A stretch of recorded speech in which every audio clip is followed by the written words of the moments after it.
It's Brian Preston, the Money Guy. This is Mirchick, Mirchick.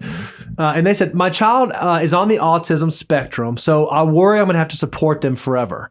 Any thoughts on how I manage in this situation? What are some things I should be thinking about?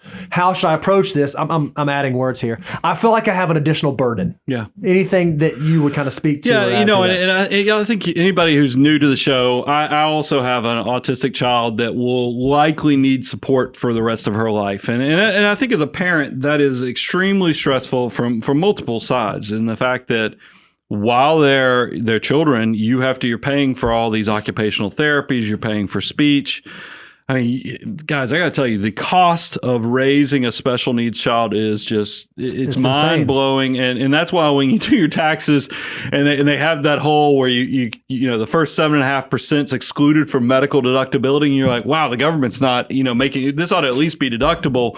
So that's one part of it, is that you have a financial burden just trying to let them become the best version of themselves. So that's one stress that I can completely understand. The second is that not only do you have your own retirement or financial independence pot and goal that you're trying to save for, you recognize there's a good chance you're saving for a second person's financial independence and goal. That's right. And that's really scary as well. So what my advice would be, because I just felt like I set up coming overwhelmed. Don't. It's going to be okay. You're going to make it through it. I think life is going to have adversity built into it. So let's create a plan. One of the big things I've done is, now first I'll address, I moved to a different area for services, support, so I could have more occupational therapy, speech, and all that stuff, and find the special school. So you might have to make big decisions like that. But the second thing is, make sure you understand the tools that are there to help you. ABLE accounts are related to like 529 accounts, in the fact that they were set up by our Congress and our government and the tax code, to where you can fund these accounts up to the full gifting limit each year.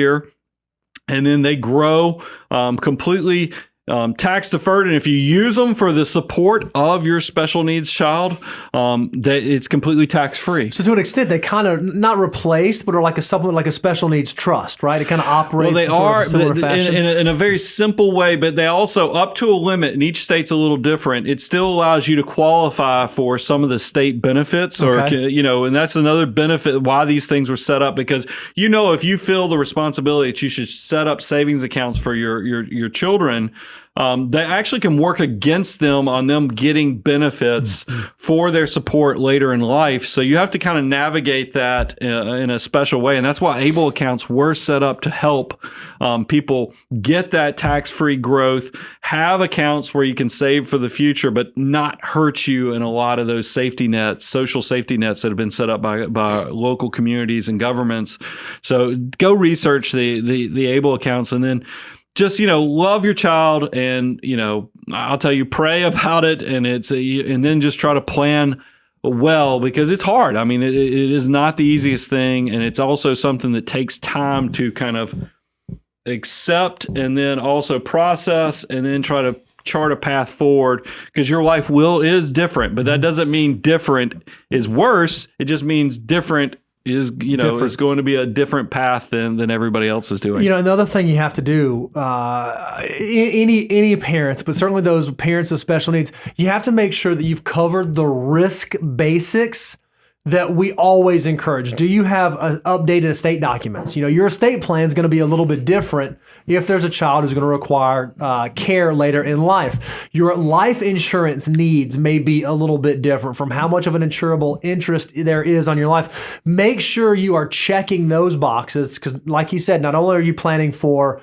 what's going on right now today while you're here, you also have to think about your future and their future. So make sure you're doing those pieces as well, and that all those pieces work together. Just like you said, how you might have some accounts that could affect future aid. You want to have a nice, cohesive plan in place that's going to be both in your best interest and in the child's best interest. And then one last personal thing, find other parents who also have the thing, just from emotional support. I mean, it is one of those things where if you have the odd behaving child, it's nice being around parents who also have a very similar understanding, because, I mean, look, kids in high school are mean. We all grew up in high school and we know how kids can bully. Parents can be mean. I can't tell you how many, before it was public knowledge that we had a child that was different.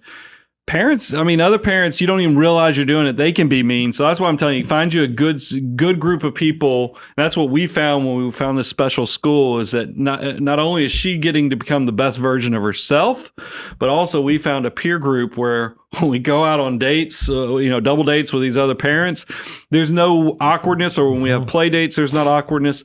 That can be immensely powerful too, to have that peer group as a resource.